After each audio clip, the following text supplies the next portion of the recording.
Était-il arrivé quelque chose d'aussi grand? Deutéronome 4, 32. Parmi tous les peuples de la terre, Dieu, dans sa souveraine liberté, en a choisi un pour en faire son confident d'abord, son ambassadeur ensuite. C'est dans ce sens que l'on parle de l'élection d'Israël, non au sens de votation, mais au sens de choix délibéré. Encore faut-il préciser qu'il ne s'agissait pas encore d'un peuple à proprement parler au tout début de cette longue aventure. Il s'agissait d'un couple stérile, Abraham et Sarah, bien trop âgés pour pouvoir rêver de procréer.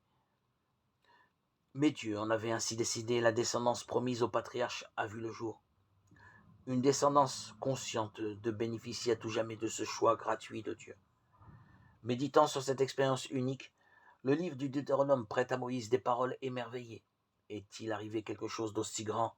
A-t-on jamais connu rien de pareil? Deutéronome 4, 32.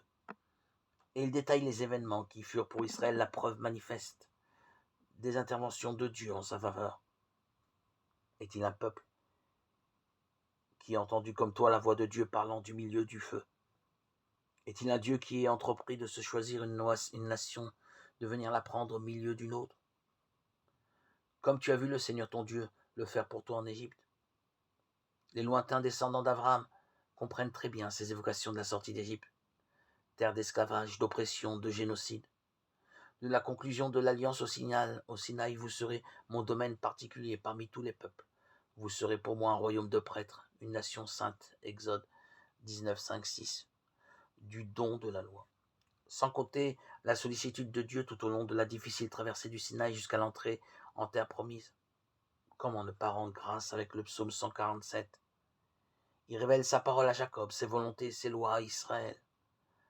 Pas un peuple qu'il ait ainsi traité, nul autre n'a connu ses volontés. Verset 19-20.